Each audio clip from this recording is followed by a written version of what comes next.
Punk Rock Elite, a podcast about NoFX.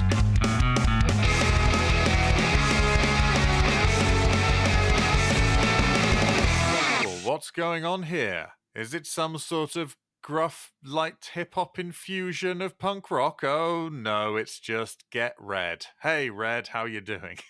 Hello, I see what you did there. That Yeah, was quite good. Yeah, it's not bad, huh? Aren't Get Dead supporting no effects when we see them? When we, Eddie French and Red Redmond, see them, I believe they are. Which is interesting because from the Fat Wreck documentary, I kind of assumed their lead singer couldn't leave the country due to crime. Yes, but he also strikes me as someone who wouldn't let that get in the way of leaving the country. Yes, fair. So maybe he's not supposed to, but they'll just put him in with the drum kit. And no one will notice that he hasn't turned up for his parole meetings or whatever it is. Listen, he seems fun. He was on. He was like the unofficial co-presenter of Fat Mike's podcast, Right? And that's just because he was just always round Mike's house. And like, well, we've got to record it at some point, so we'll just do it now. Apparently, during lockdown, he'd just sort of show up. He'd be like, it's lockdown. He's like, and. Well, all right then. So yeah, Typhoid Mary, that guy. We have got another interview episode today. We do, with one of our dear friends. Yes, someone that we've hung out with in the real world, IRL for you terminally online. Yes, Sully O'Sullivan. I'm so relieved we've got Sully on. Not just because I always wanted to talk to him about this on this podcast. He was one of the first names you suggested when we concocted this Fakukta idea. But also because we've been saying we're going to be having people from the music industry and comedy on, and outside of us, first time. Sully, a Manchester-based New Zealand comedian. Yeah, and just such a lovely guy. I've been to Wonderful. so many punk rock shows with Sully. I've been excited to get him on the show, and it was a lovely conversation. He's got a lot of good stories, and I think a lot of views and insights into NoFX that we hadn't heard on the show before.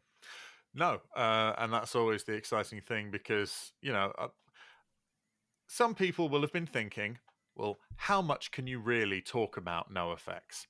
And I'll admit, we have been some of those people. But people have always been surprising us with their takes, their points of view, their perspectives, and that's what's really very exciting. And it all comes down to the fact that we all love punk rock and what punk rock can be for individuals as well.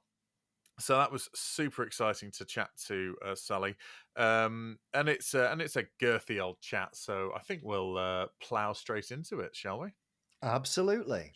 Cool. If you hear anything that you like or you want to comment on or say anything about whilst you're listening, punkrockelitepodcast@gmail.com, and let us know what you thought. But don't worry about that too much. Just enjoy the chat.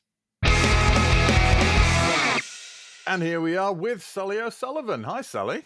Hey, morning. How you doing? You all right? Obviously, as a comedian, I'm a night person, so this is my just getting into the day phase. Right, yes. Now, sorry about that. You are obviously from New Zealand, but Yes. Whereabouts are you currently? Right now, I am in my very cluttered office in Manchester, England. Manchester, for anybody, obviously there's Manchesters in Australia, in Ontario. No, the original Manchester, I assume, in England, which is where I'm currently based. Lovely. And you're a stand-up comedian yourself. We've worked together for many years. It's lovely to have you on the show. It's good to be here. The interweb. Yeah. I first met I met you many years ago. You wouldn't possibly remember it. It was while I was at university. You did the comedy night at Warrington Freshers Week. There was there was Electric Forecast, Valentine Fly Guy, and I remember being massively impressed. You did 20 minutes, and in that time, you managed to drink 3 cans of Carling. I do genuinely remember that trip. I hadn't been in the country long, and one of the things I remember about it is I got a lift up the country with Electric Forecast, but they couldn't give me a lift back for some reason. And we're on the trip up, and they're like, "Have you got somewhere to stay?" I'm like, "Nah, we're doing a Freshers Week gig.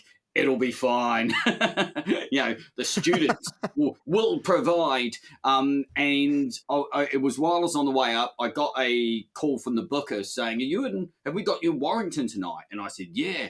And they said, could you do a gig in York tomorrow? And I'm like, can you get to York from Warrington? And they're like, yes. I'm like, then I can do a gig in York tomorrow. And then while I was on the way to York, they gave me a call saying, have we got you in York tonight? And I said, yeah. They said, can you be in Bridlington tomorrow? I'm like, I don't know. Can I? I ended up 3 days. I was at least 3 days on the road. I was still wearing the same clothes that I'd set off in. And I remember getting into Bridlington, sitting on a bus going, what's that smell? Oh, that's me. Oh. Yeah. So I do remember that trip. Yeah. I got back to where I was staying in London eventually. Yeah.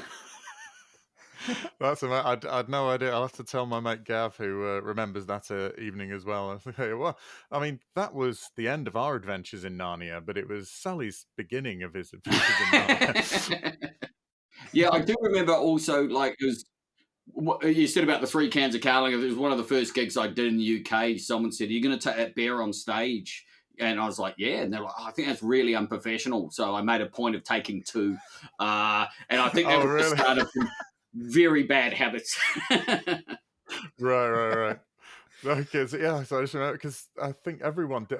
It wasn't really a sort of everyone was pretty much doing 20 minutes, except I think Valentine Fly Guy, who I only ever saw at my union. Never heard of him again. He was a character guy who's sort of dressed as like a 70s pimp. And, Valentine Fly Guy was great. I gig with him a bit. I don't believe he's still with us, unfortunately. Really? But yeah, he was like, he wrote plays and things. Like he was a character actor. Sometimes you'd be at a gig, and while you're on stage, he's backstage working on like a proper piece of theatre, and then he's going on stage in his pimp hat with his and throwing out the hose. Yeah, no, because it was all and he was talking. It was a sort of this blaxploitation character. It was really, really interesting. Absolutely baffling, because he was clearly from London when you spoke to him, or something.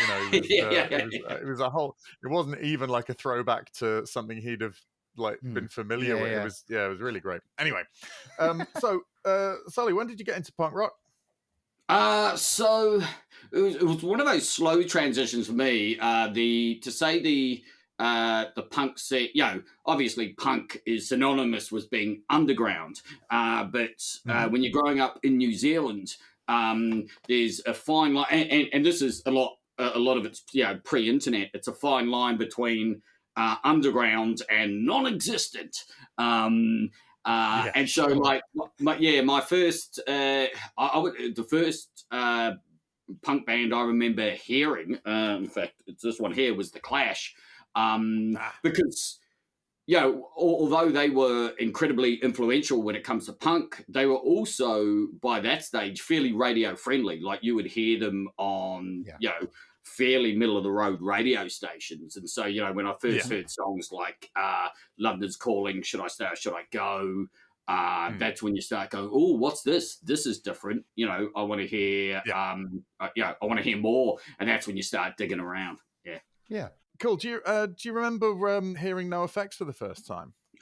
So I don't remember hearing them for the first time. But in terms of sort of getting into them, so to speak, like I literally mentally, I said to someone yesterday that we're doing this podcast today, and I literally said to them, I hope they don't ask me when I first, discovered NoFX, because it's borderline embarrassing. So I'm at a festival in the UK. I'm there with a girlfriend at the time. she knew the type of music I liked. We're going through the bands that are playing, and she's like, "Oh, NoFX are on at that time. I assume you want to go and see them." And I'm like, "I've heard of NoFX, but who?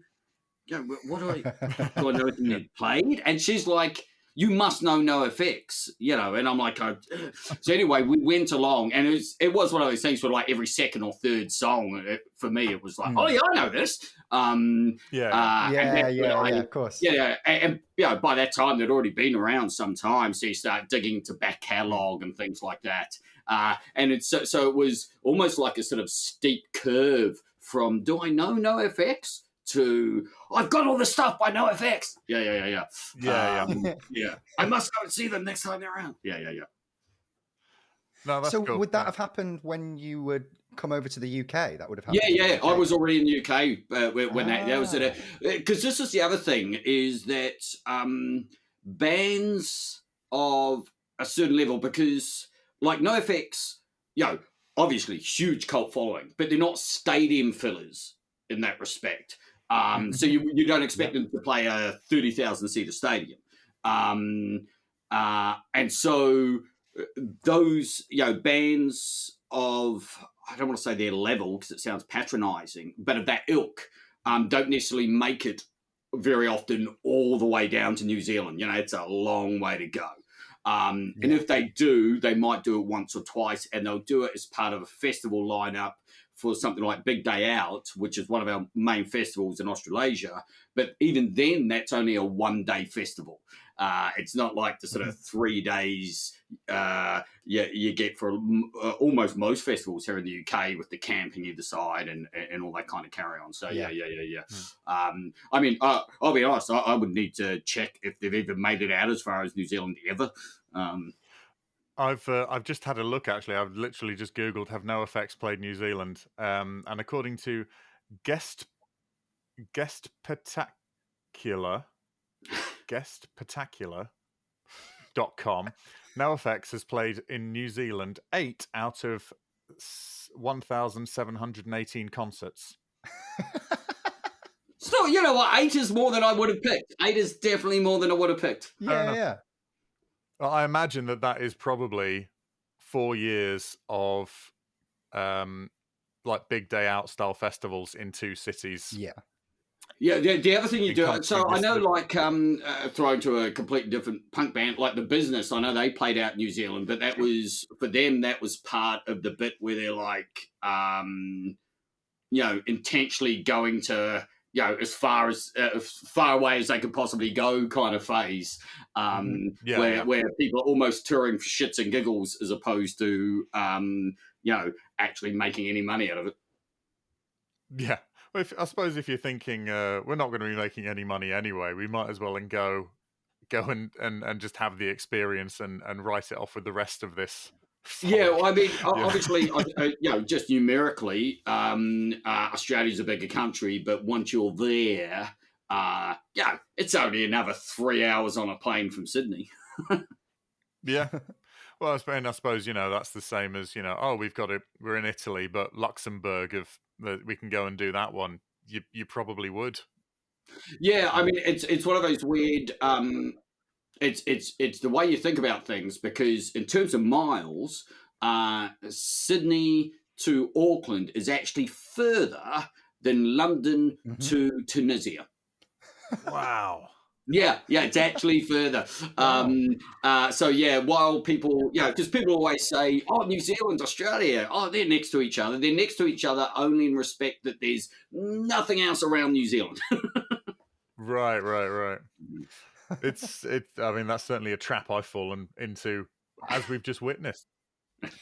So to people who would be like completely unaware of, the music scene in New Zealand, are there, I mean, and I assume there must be, who are like the big New Zealand punk bands? So in terms of worldwide profile, I would say the Rabble would be the biggest.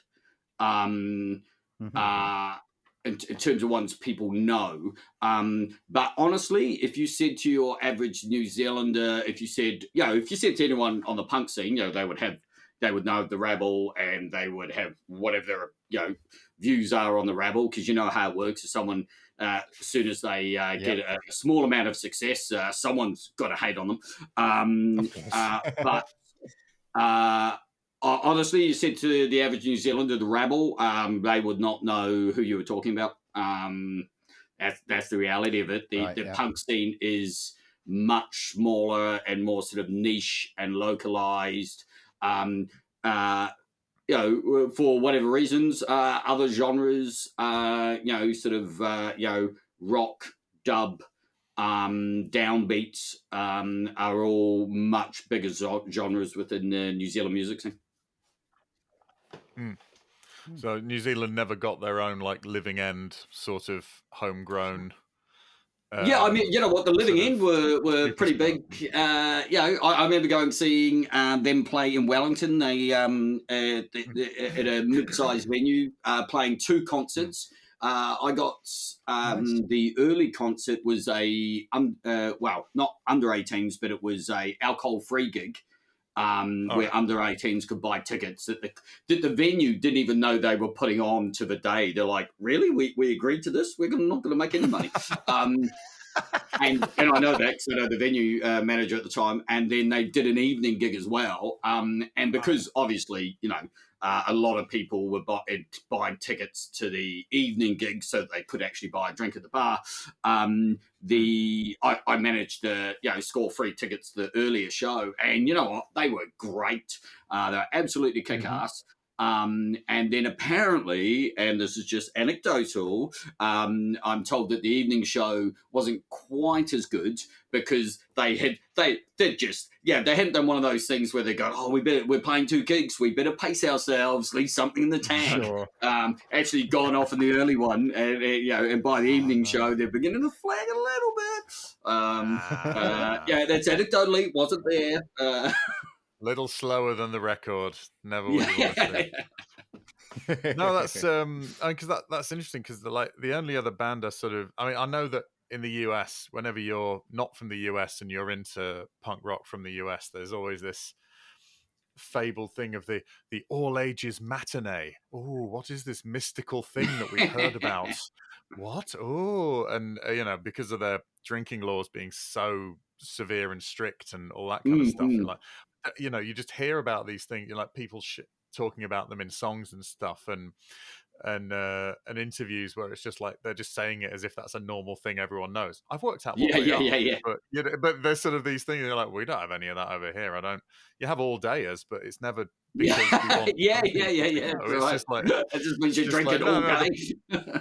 The bar is open from 12 when the music starts. It's not and so the only other sort of band I've heard of sort of doing those afternoon shows sort of outside of the UK was Madness, when they used to do sort of family, and that's why people thought they were a kids band, because they were dressed up all silly in their videos, and then they did sort of afternoon shows specifically for younger people, but it's not really a sort of a thing that I mean, in other parts of the world, and I've heard of this happening here, and I've witnessed it happening in New Zealand, is particularly gigs at uni when the drinking age was. I was actually, when I was going through uni, it was the drinking age went through that transition period where they actually moved it from 21 to 18.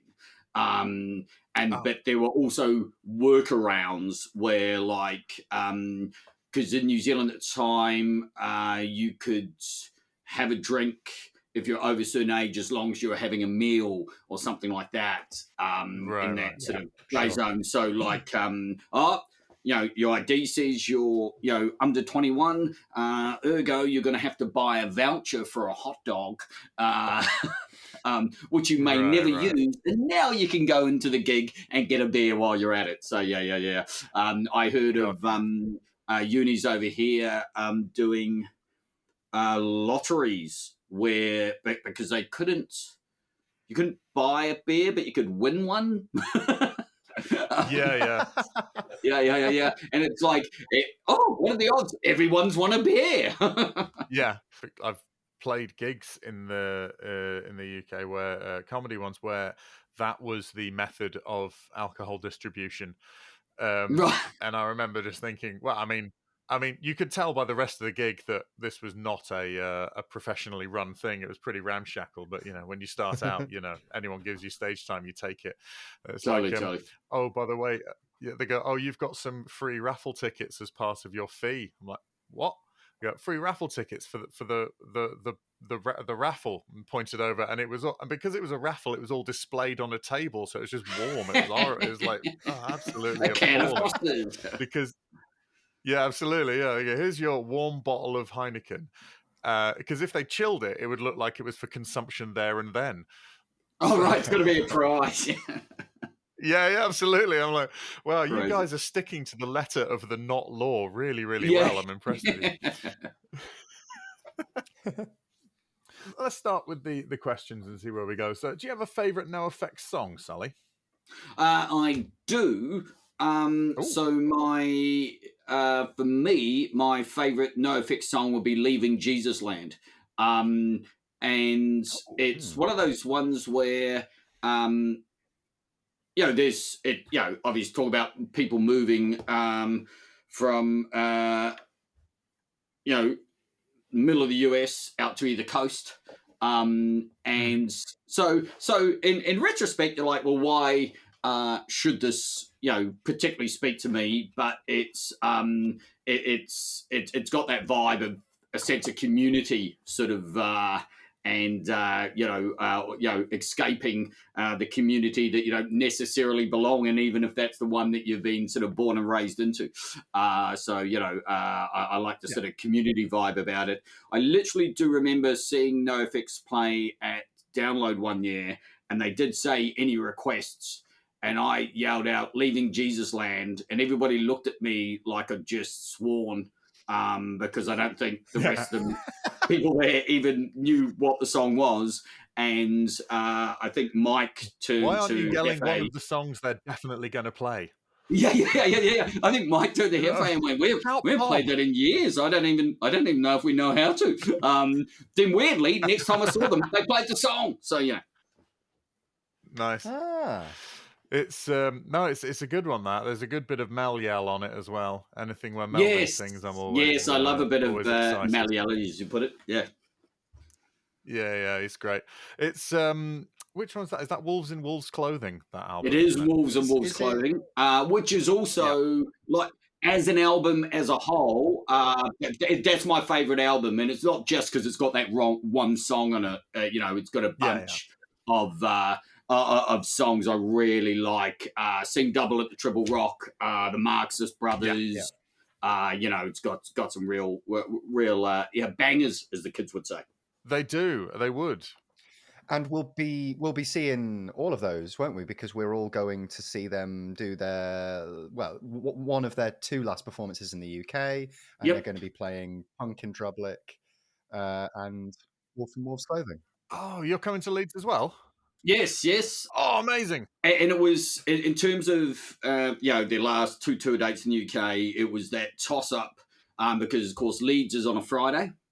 And the showdown in Hatfield, Essex, is on a Sunday.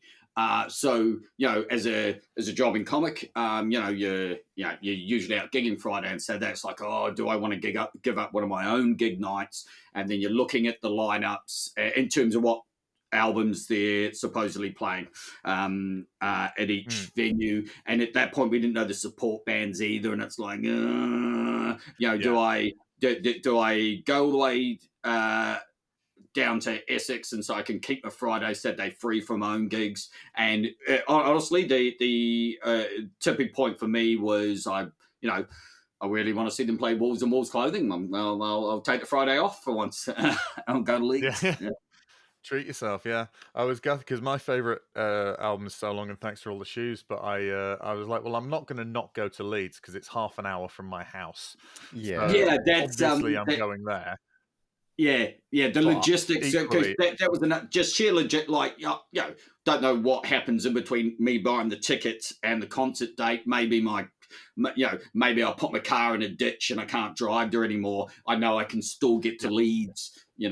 So yeah. The Yeah, logistics, super I'll easy. have to say, was a factor as well. Having said that, Get Dead doing support down in Hatfield, would have really liked to see them play, but supposedly we're getting co-defendants. Yeah. You sit there going, well, then surely that means everybody's available. Yeah. Well, that's it. Yeah.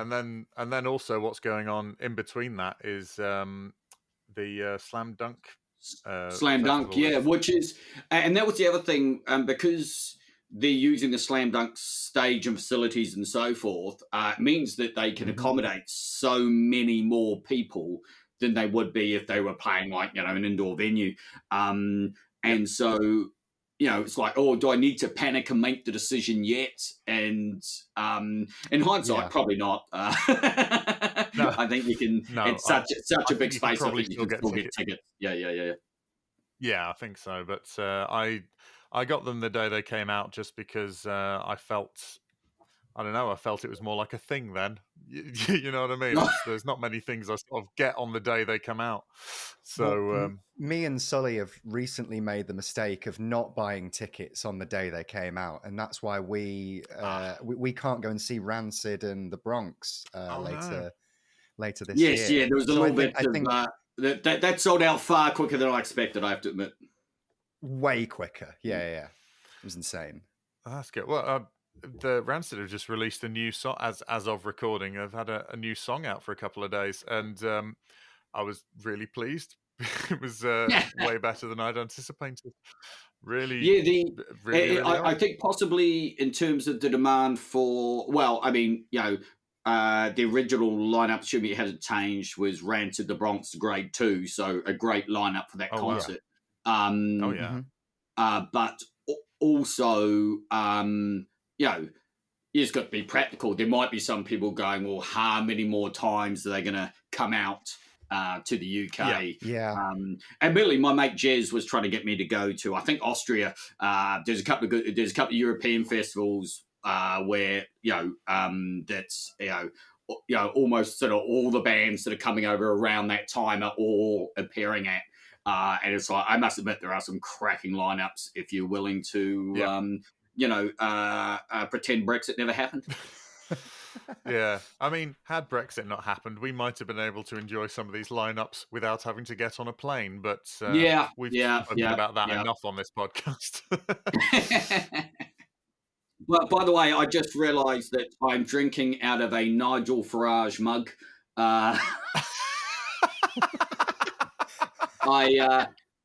For the record, it's got a quote on it. When we believe something, we don't go, "Are you thinking what we're thinking?" We say it out loud. Yeah. I have a friend of mine. We exchange Christmas presents, and the rules are whatever you get given, you have to use, no matter how much it horrifies you. So I'm sticking to the rules. Well, there you go. Sticking to the rules. Of course, if those rules were only agreed to a certain way, you would have demanded a recount. So well, I mean, oh God, I've turned into a Leave voter. I'm just thinking, oh, get over it. But I can't get over it because it's stupid and bad. So anyway, well, you know what? You've already preempted the second question, favorite album. So it's Wolves in Wolves Clothing. Yeah. So it is Wolves in Wolves Clothing. If I had to make an alternative pick, like if you're like, you can't choose an album that you've already chosen, that your favorite song's on, kind of thing. Oh, okay. Then I would go a little bit left field, and I don't know if this is within the rules of the game, but I would go BYO Split Series Volume 3. Because bringing this conversation back round in the circle, that was the BYO Split Series that NoFX did with Rancid. If for anyone not familiar with the BYO Split Series, very simple format, half a dozen songs each, one band covers 6 songs from the other and vice versa. That has some cracking ones on it. I would almost, and this is probably slightly heretical, I'd say I probably prefer Rancid's cover of Bruise and maybe even Vanilla Sex to the NoFX originals. If you've never checked out the BYO Split series, particularly Volume 3, do it. Yeah. I absolutely agree. I also agree on Vanilla Sex. I don't know if I agree on Bruise, but I really, really like Rancid's version of it. But yeah, I think their version of Vanilla Sex is preferable. But they also put in that I've forgotten the song. It was on Let's Go. That riff. They put that riff into it, which is quite cute. Yeah, they've the NoFX have done another one, another BYO, which I don't know if it was BYO, but they did a split like that with Frank Turner. Yes. Have you seen the videos? Oh, that's interesting. Oh, the videos are great. The videos are very postmodern, self-referential, because what they did was Frank Turner covered a NoFX song, but then NoFX did the video, but in the style of Frank Turner. So it's Frank Turner's voice, but it's NoFX wandering down a country lane, with little 6-string guitars and sunshine coming through. And They're all smiling. They're all wearing like fun. white shirts and they're all white shirts and blue jeans, and it's good. They did that one. I was really impressed with that one on both sides. I thought it was really, really great. But that's I love that you've chosen the BYO split, because when that came out, I was at uni when that came out, and I remember getting it, and I was super impressed. And I really like the fact that they didn't choose like No Use for a Name or someone who would sound more sonically similar. They chose two quite the sort of old school sort of street vibe sort of punk and that skate or whatever, Yes, that's the thing. I mean, they're both great. I mean, I would say out of the two, and people might want to fight me on this, NoFX are more what I would call typically California punk. In terms of, that's what I associate that sound a little bit more with, as opposed to the more sort of street punky sound of Rancid. And maybe in terms of Cali, Berkeley's its own place. I think I believe so. That's sort of the East Bay in general is sort of a bit of a bit of its own monster. Although California is enormous. That's the thing. Is so yes, saying Los Angeles doesn't really mean much. Saying because it's such a huge place. And it's been really interesting, because we've been listening to their earlier albums, and whilst I completely agree, they do sound like so Californian now. When you listen to their earlier stuff, they do kind of come from a more of a Washington hardcore trajectory. So it's interesting seeing that start from there, but end up, as you've said, just unavoidably Californian. They're a lot riffier when they start out. And do you have a favorite NoFX lyric? Harping back sort of to what we've always already talked about to a certain extent. So I think my favorite lyric would be from Leaving Jesus Land. And it's the refrain: queers, transgens and lesbians, vegans and vegetarians, all you brownish, red and yellow ones, come and join us on the coast. And when I was speaking to when I mentioned earlier that one of the things I liked about that song was the sort of sense of community type vibe. I think that sort of sums it up. Yeah. And also, absolutely. It's one of the things I like about NoFX is that there's no. You sometimes get these people who are like someone might be centre right, but they say, "Oh, yeah, I'm really into Rage Against the Machine," and it's like, well, what? What machine do you think they're talking about here? One thing, NoFX have always sort of worn their heart on their sleeve.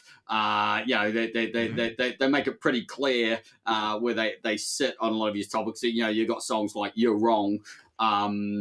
And for me, Leaving Jesus Land is another one of those ones, but particularly with those lyrics there, that there's not room for debate. There's not room for misinterpretation. That's what I should say. Yeah. There are and it's strange because there are some bands who are a lot more outwardly, I don't want to say cosmetically, because I think they are like that, but they're a lot more sort of, hey, everyone, unity, hang around together, and all that kind of stuff. You but shouldn't talk about anti-flag like that. I'm not. It wasn't. You know what? Lord love them, they weren't even the ones on my mind as I was doing that little disclaimer. Can I just say they were one of the ones on my mind when you were saying it? I mean, they're absolutely accurate, sure, but I don't know. It seems to be, it almost becomes a sort of a vague thing. It's like when you sort of see like sort of hardcore, like New York hardcore style bands doing shout outs to every single band that has ever existed in the New York State area in any sort of breakdown stuff. Like, you honestly like all of those bands as much as each other? Yeah, really? Yeah, you don't think any of them are dicks? Yeah, exactly. There's not one of them that you think is a boring nerd, really. But having a sort of a very, very clear and unambiguous list of people who are welcome, and because it's also saying let's forge this sort of community. It's like a sort of an allegory, I suppose. It's like saying, no, you're welcome at this show, but we're talking about it as if it's an actual place that we could make. And on that note, actually, is it Mattersville? That would be a place for punks over the hill. If anybody ever bothers going to my Twitter account, you notice, because on Twitter it's like location. I've just got Mattersville. Oh, really? Yeah. So if you know, and if you don't, you just assume it's a real place. Yeah. No, it's but yeah, there's that. I think that that there is a thing I've always found very appealing. The idea that the family you choose is much more important than the family you were assigned at birth. Assigned. That's a good phrase. Yeah. But that's it. There's so many people will take advantage of the fact, oh, it's family. You've got to do it for your family. It's like, you don't. You can do it for people who give a shit about you if you like. It's. I'm really lucky. I've got a great family. I was just lucky that way, but loads of people haven't. And so I think when you have songs like that, where you go, look, you can. I mean, with Mattersville, the first line is, "There's a place some of us choose to live." It's like, yeah. You can just do that if you want. You can just choose. It's not. Yeah. There are logistics in the way, but you can make that decision, and I think that freedom of choice thing is such a super important aspect of it. And that's great. Hello everyone, Eddie here. Red and I hope you're enjoying our show. If you have been and would like to help us make it a little more easily, then you can donate to us at our Ko-fi page, which is ko-fi.com/punkrockelite, or you can look in the show notes for our link tree. If you can't help us financially, we totally understand, but would love it if you spread the word to other people who would like this podcast. We thank you for your continued support. We massively appreciate it. Back to the show. Do you have a favourite memory of NoFX, Sully? Oh, favourite memory. It can be direct or indirect, I suppose. They don't necessarily have to have been in the room, as it were. Yeah. So, there is one that sticks out. I suppose that I've recounted more than once. Possibly two that intertwined. I think on Facebook somewhere, there's must be part of a group called that's just labeled NoFX Appreciation Society or some nonsense like that. And someone mentioned having seen them at a slam dunk. And I think this might have been someone seeing them for the first time that finally got to see NoFX live, and they're like, oh, they were great yesterday, blah, blah, blah, raving. And I just put underneath, I said, no, and I was being honest, I'm like, no, they weren't. They were fucking awful. Like, I've seen them 5 times. They've been great 3 times, terrible twice, and yesterday was one of those 2. And it was one of those things where I think this person was probably just getting wasted at the same time, at about the same level as the band were, or most members of the band were. And so, obviously it all mixes into the same experience. And I'm sure the experience was great. But in terms of their actual live performance, it was all over the show. There's a comedy promoter that I'm sure you both know, Spiky Mike.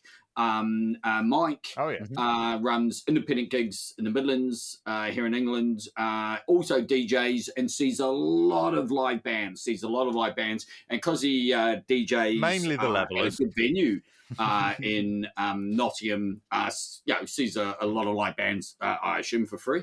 And he saw NoFX and was disappointed. And he was like, I was surprised that, for a band that's been going for so long, that they were so disorganized in terms of their live performance. And I just said to him, I said, who would have thought that the band who released a live album called I've Heard They Suck Live, followed up by another live album called I Can't Believe They've Got Worse Live. Terrible live. Like, if only they gave us a clue beforehand. And again, it's something you've got to appreciate with NoFX, is that they've never pretended to be anything they've not. And they've always stuck to their sort of DIY ethic in terms of, having their own album label in Fat Wreck, and how important. I mean, if you take the concept of a body of work and you extend that to everything that the members have done on stage and off stage, then their importance to the punk scene becomes that much greater. Absolutely. I saw a video of it, because it was definitely in the US. It was a video of them live on stage once, and Fat Mike said, the Dropkick Murphys are also playing in town tonight. And the audience responds, and he says, the Dropkick Murphys don't do drugs, so we're having a much better time than the Dropkick Murphys. But the kids at the Dropkick Murphys show are having a much better time than you lot.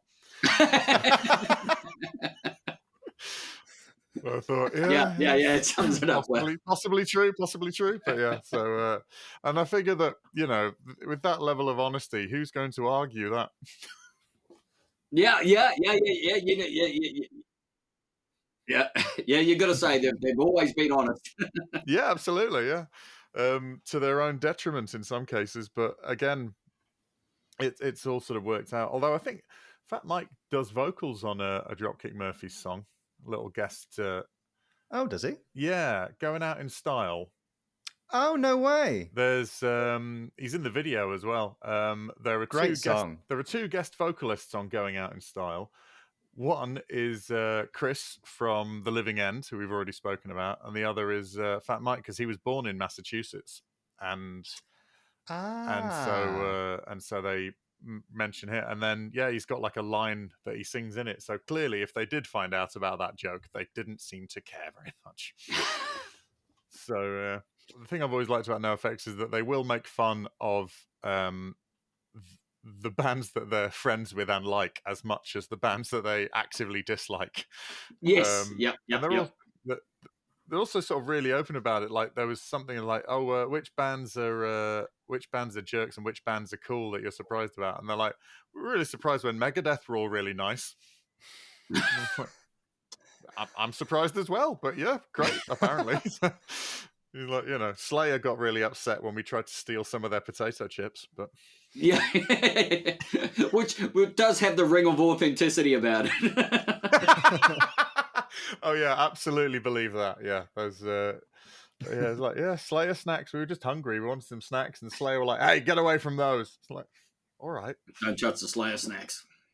What I like there is you've told a story about how you were trying to sort of manage the expectation. I mean, to be honest, when you told that person managing the expectations of what to expect from a NoFX show, if they thought that was great, if you'd have left that and then they'd have seen them on a good night, their heads Might would have have blown, burst. But it might have blown their mind. Alternately, like I said, the vibe I got from that person's comments was that that was the first time they'd finally got to see the band they'd wanted to see for so long.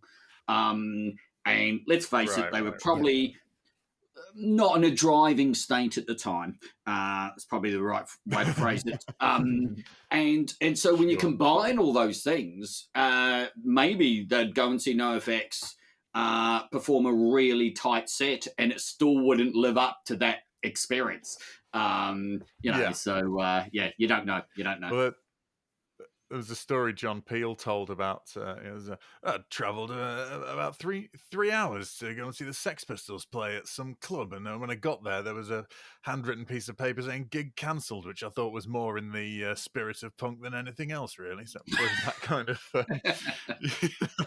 that kind of thing. But basically, I was just sort of the next sort of question of the list is. How would you introduce a non-fan to NoFX? Well, you know what? They've got such a body of work, really. I mean, 30 years worth. Yep. I think it depends on the person. Like, if you want to get someone through, the gate on a particular band, you choose something that's, won't put that person off straight away. All bands have, there's the odd band where every song they do sounds the same. But most bands, you get a spread, and you definitely get a spread with NoFX. So,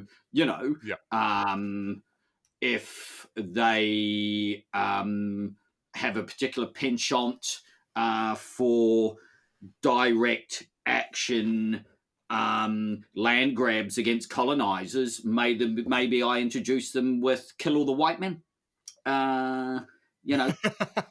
Sure. If someone is, if their lean is more towards reggae or ska, then I choose an applicable track. If their bent is more, they like their punk politics driven, then I can find that as well. I think it all depends on the individual in that respect. They are a group that can be tailored to the individual, I suppose, just because, like you say, because of all of that. They've got songs that are technically oi songs. Not many. Oh, absolutely. And even I mean, there is the odd track with an oi oi oi in there, but even the ones that don't, you get those tracks where you can hear the oi oi oi even when it's not verbalized. Yeah, absolutely. It depends on. I mean, obviously, if someone is into straight conventional pop, might struggle. Maybe to find a NoFX track for them that's going to get them hooked straight off the bat. If they're I think the question used to be a little more prescriptive in a sort of, right, let's say there's a person who likes heavy music but has never heard of NoFX, and it's just sort of a bit too it's a bit too handholdy as a question, so we just sort of went for a non-fan and let people interpret it as they wish. But I agree. I think it's sort of one of those things of, it does come down to sort of a playlist, really, doesn't it? It's sort of It's like send me this person's bios, their interests, like a dating website, and then I'll tailor like an 8-track playlist of NoFX to get them hooked off the bat. Let's algorithm this motherfucker. Absolutely. Try and get a spread from all of the eras. So, because the thing is, I mean, like Red said earlier, we've been listening to the earlier albums. The next one we're going to be doing is Longest Line and White Trash. So, we've not even got to Hefe yet in the run of it all. We're about to sort of hit classic lineup. Yes, if you go to some of the really early stuff, then you know what, I probably wouldn't start with any of that for a non-fan, just because Yeah. even if they did like that, they might suddenly find that the bulk of the back catalogue sounds nothing like that, you know?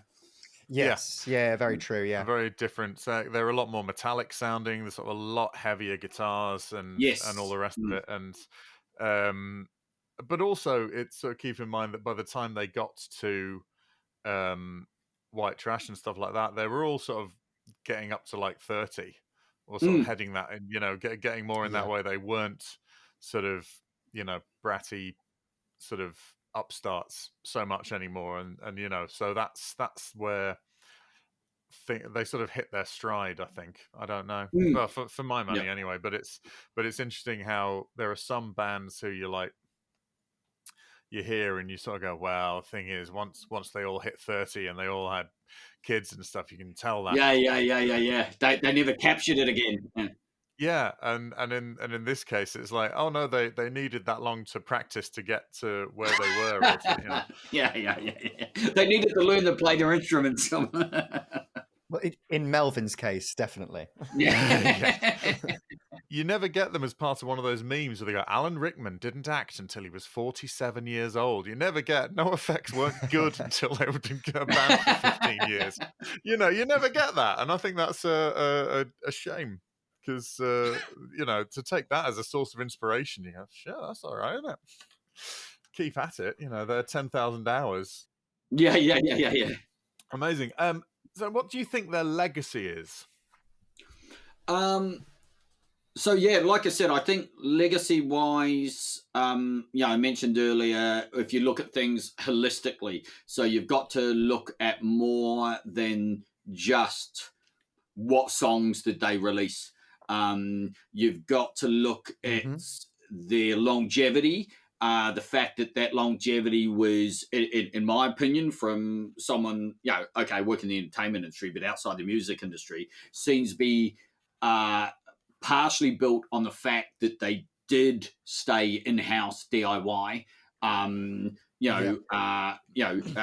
think things could have worked out very differently had they signed with that major label and it hadn't panned out and that kind of carrying on. So I think you've got to look at the longevity, and then you also look at all the things in terms of the collaborations with other bands, both on and off stage, Fat Wreck, the whole thing. And when you look at that, there's some punk bands historically who were very influential, but they were only influential for what they released and nothing else. NoFX, I think the picture is much bigger than that, and as a result, I think their influence on the modern punk scene is huge. When you look at the full picture, I think that's it's very astute. It's that thing of they didn't just write those songs, have them recorded, and then have someone put them out and have someone, so that they, I mean, primarily Mike spent all of that time doing that themselves. It's sort of the auteur, if he were a filmmaker, I guess. And I think that is the big thing. It takes a lot of effort and it's hard to do. But if you just do that as much as you can, and then a few bits of luck here and there, the luck mainly came in the form of Green Day's success, but they managed to ride that. But if you look at that, who were successful off of the back of that? You look at it, it was Offspring, it was Rancid. Smash went on to be the biggest independent record ever sold. Sold more than for ages. I don't know if it still is, but all of that stuff, and they all sort of, I think all of those bands flirted with the idea of a major label or having someone else.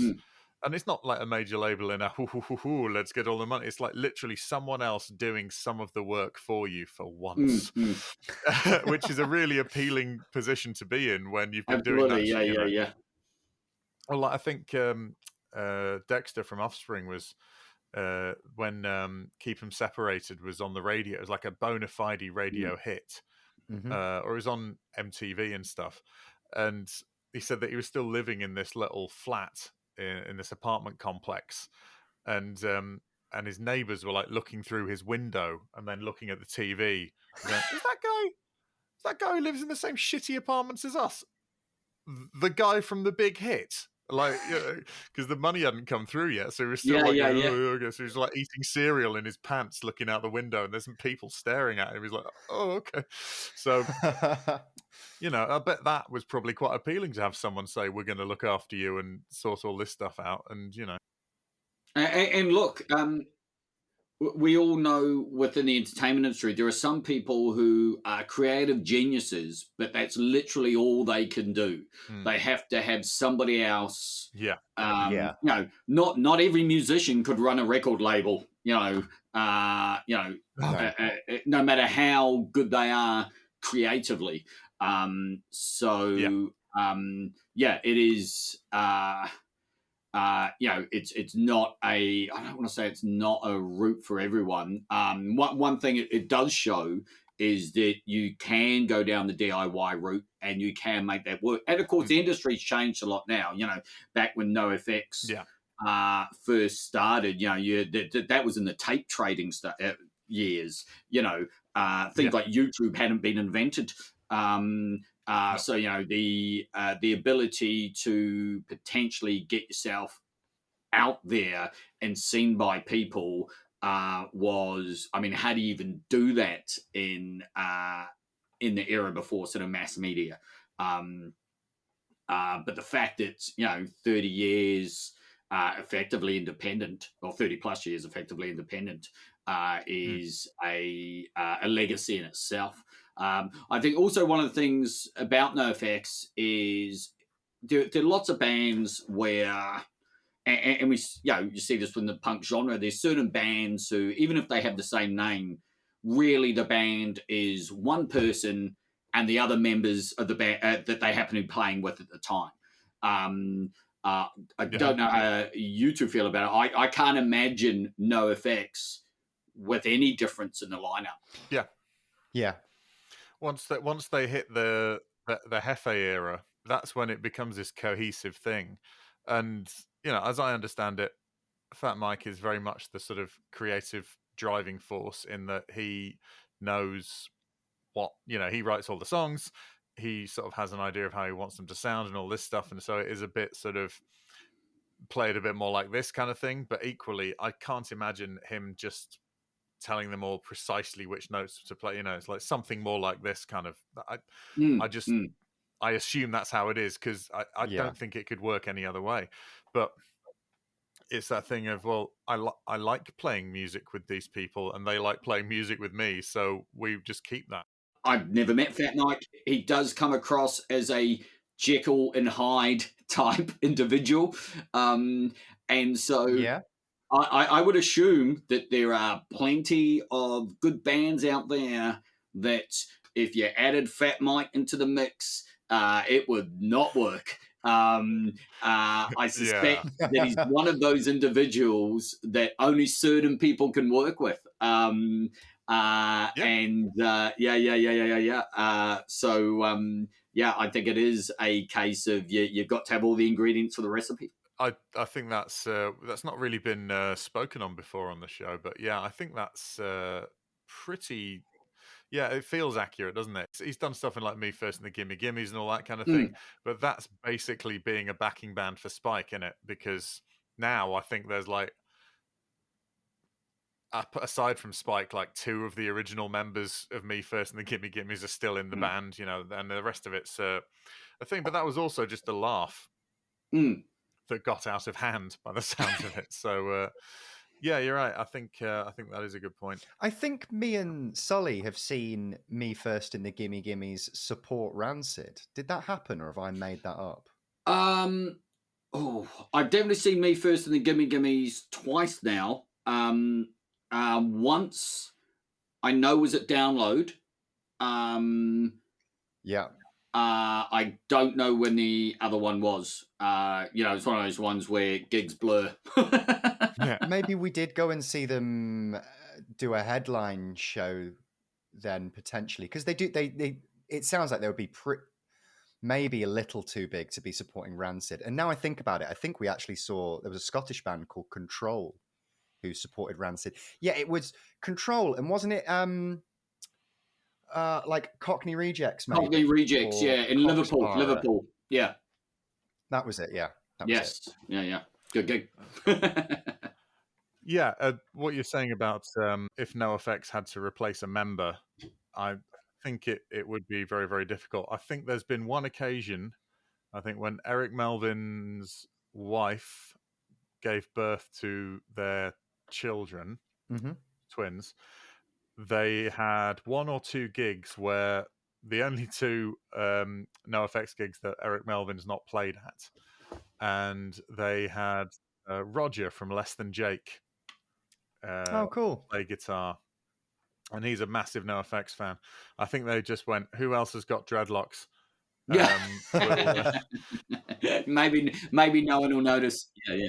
Well, because I think he also did all of Melvin's singing parts as well. He's got quite a sort of a high voice. He can do the Mel yell and stuff like that. So apparently absolutely thrilled to have been asked. But nice. And I suppose for a one-off thing, that's sort of like a novelty rather than a sort of a full replacement. Yes, yeah. I agree. Yeah, it's that thing, I've an ex-girlfriend of a friend of mine. This was when I was a much less agreeable individual. I was probably in my early 20s, but she was telling me that when she saw Dead Kennedys, and I said, "You seem awfully young." She's like, "No, they toured like 2 years ago." I'm like, No, they didn't. No, they did. I go, did they though? And it's like what, without Jello Biafra? She's like, oh well, come on, he's not like the whole band. I'm like, isn't he? And musically, there's a lot of cool stuff about Dead Kennedys that was not him. But equally, I think anyone out of Dead Kennedys being replaced is another NoFX situation where I'm like, I don't know if that's. It's not the same. It's not the same. Yeah. It's not the same. I would, if Klaus Fluoride wasn't there, I wouldn't be pleased either. It's just one of those. It's one of those situations where what's left of the band touring becomes almost a tribute band to the original band. Yeah, absolutely. You become your own tribute act, and it's that kind of thing. I remember. I can't remember who it was, but I think Red and I were having. There was a thread on Facebook about something. Someone was talking about, and someone said, "Oh, I see Black Flag touring. Is it worth seeing them without Henry?" And we were like, right, click the fingers, push the glasses up the nose. I think you'll find they're only worth seeing without Henry. Oh, I say. How droll of me! How droll! But I think there was like 6 different versions of Black Flag anyway, so yeah. Tell you which one was the one worth watching. But you do have the weird situation a couple of times where you've had 2 versions of a band touring at the same time. After the split, they've both got members, and whether it's been acrimonious or not, they both claimed rights to use the name. Yeah. Black Flag have done that, and who else? Misfits as well, I believe. Oh god, the legal history of the Misfits band name is just unless you have not a degree, a bloody PhD in law, I don't think you'd understand that. It's absolutely baffling. You'll probably find somewhere someone's written a thesis on it. Yeah. Oh, absolutely. Do you know what? As far as music rights law goes, it's probably well worth a professional lawyer looking into, because if you can crack that one, you could do very, very well for yourself. We find ourselves at the last question, Sully. The last question's the one that people can often find the hardest. Who's your favourite member of NoFX? So we've mentioned his name quite a bit. I'm going to go with Eric Melvin. Eric Melvin. Lovely. Yeah. Any particular reasons? So I do love the aforementioned Mel yell. For me, he's a band member who, I don't know. It feels like, for lack of a better way to put it, his personality has stayed consistent and that's, I've never, never sort of, other band members. We mentioned the fact that Mike can have a reputation for being a little bit Jekyll and Hyde. With Melvin, it always seemed to be, what you saw is what you got. In terms of his personality, this is, having never met the man, that's just what sort of comes across. Sure. And I think my opinion in terms of him being my favorite band member was probably cemented and weirdly, I heard a few people diss this track when it came out. I really love it. It's one of my favorite NoFX tracks. 6 Years on Dope. Where he does most of the vocals on. If you put it on a straight split, in terms of word count, that might not be true in terms of saying he does most of the vocals, but I think he does the most important vocals on. There we go. Oh, absolutely, yeah. No, the texture that. And he's been singing more on sort of later releases. There's a wonderful texture to putting those voices together. And I was listening to some the 7-inch of the month club that they used to put out, and they put out a lot of the single and double album tracks on these 7 inches over the past few years. But they're different versions, and there's on. I think the most recent one on the double album, there's a song called "Don't Count on Me." And it's sort of the reverse of 6 Years on Dope, because Mike sings the verses and then Melvin sings the choruses. And I heard the version where Mike sings it all. Nowhere near as good. There's just something else about. I mean, there are different changes. There are changes to the song anyway, but just absolutely great. Yeah. And I'm excited about hearing more of his Melvinator solo stuff. Yes, yeah. He is one member of the band. When I heard there was a side project, I was, I'm not saying I wouldn't be interested if the others had a side project, but I was genuinely excited that he had a side project. And I think that says something. Yeah, absolutely. And I think, there's still an aspect to Hefe feels a bit sort of new guy, even though he's been in the band 30 years, which must suck. But, you say Mike's got those sort of either the greatest guy you've ever met or a real standoffish jerk. And is probably somewhere in between those two things as a daily thing. But, his bad days seem to be slightly more exaggerated than other people's, perhaps. But and like Smelly, the stories you hear about when he was on heroin, you're like, I would not want to be near that guy because I'm delicate and frail. But now seems like absolutely. Have you read the book? Yes, I have. Yeah. Hepatitis Hot Tub. Yeah, that's the one. Yeah, absolutely. Yeah, it's his story in that just goes from this horrible little druggy delinquent, like the sort of a real nasty piece of, not nasty piece of work, but a real sort of loose cannon, to as steady as his drumming. It is also what I mean. You mentioned Hefe. I'd be surprised if anybody was willing to debate the statement that Hefe is the most accomplished musician in the band. Musically he was better. I don't think there's another phrase. He was much better when he joined the band than all the other members of the band. But of course, at the same time, this is punk, so bass is really important. Yeah.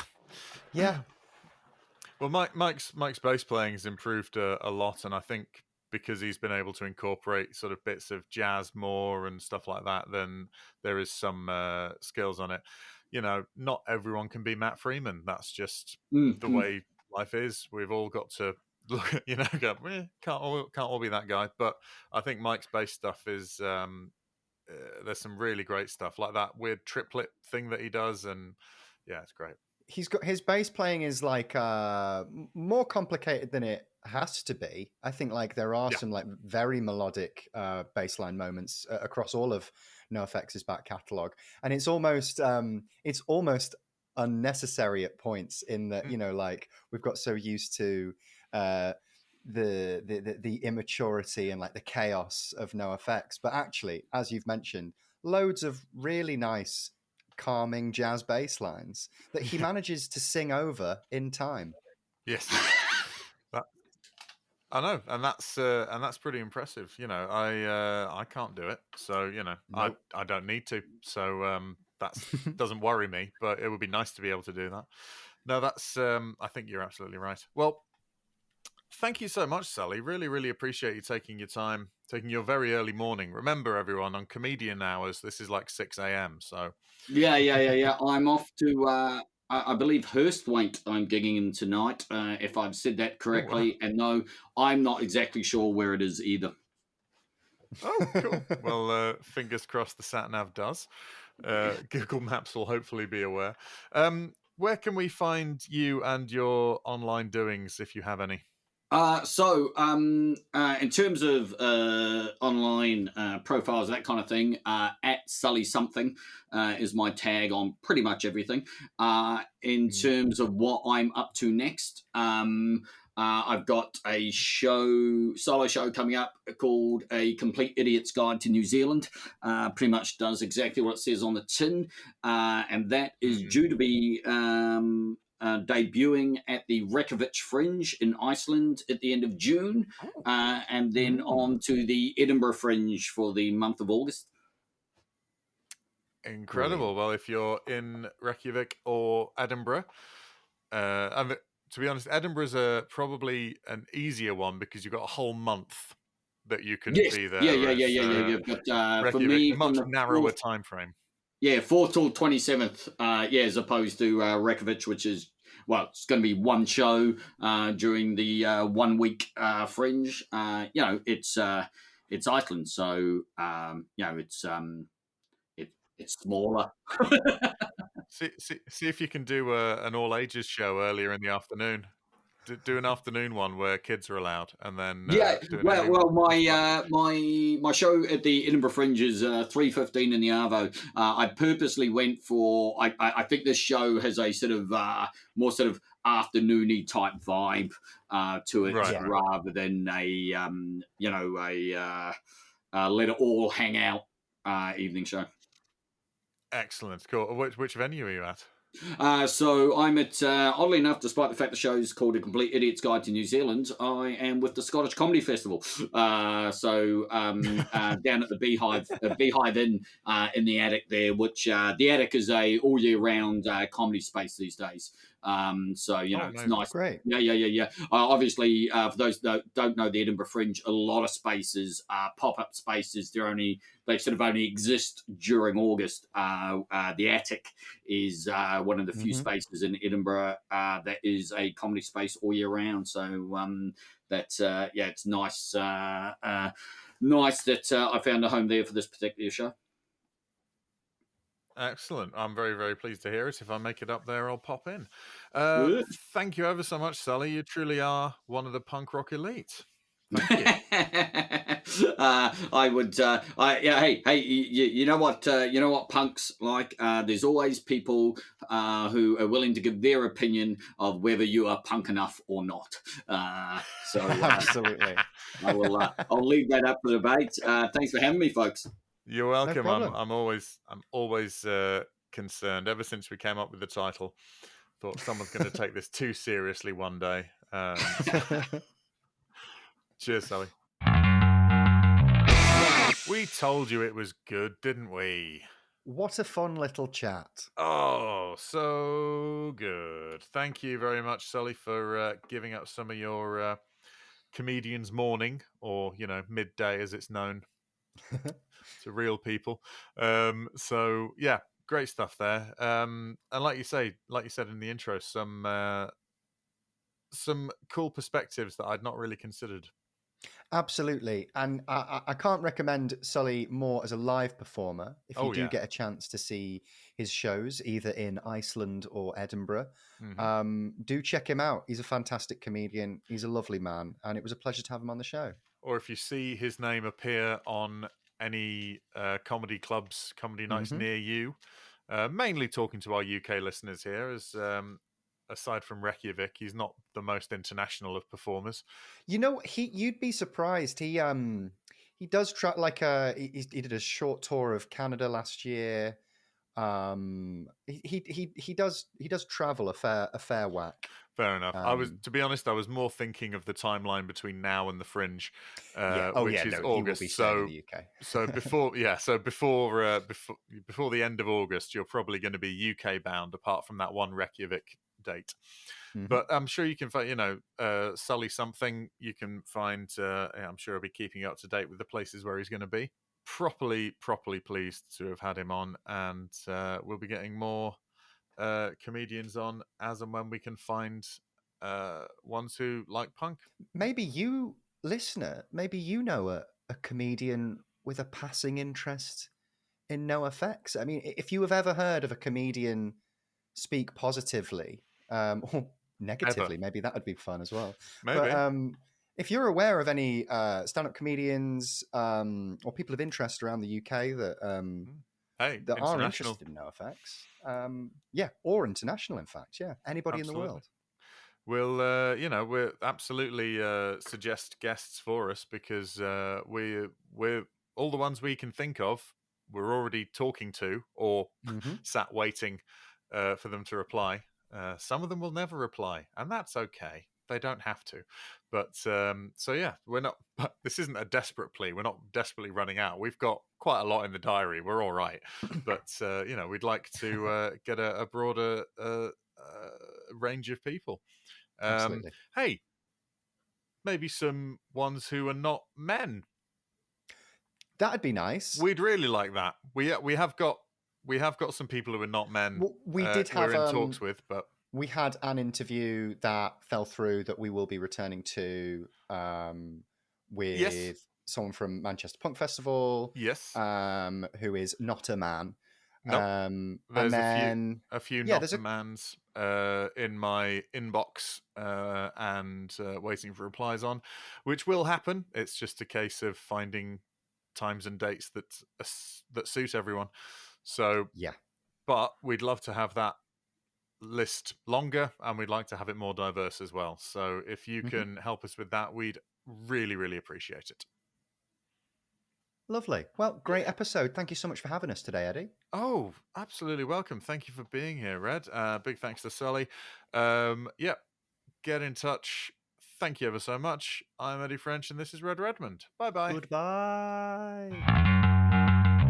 Thank you for listening to Punk Rock Elite. It was a Pick Scraped and Fruitcake co-production by Eddie French and Red Redmond. If you're not following us on Instagram or subscribed to the podcast, please do. The main theme and production was done by Eddie French. Please contact us at punkrockelitepodcast@gmail.com.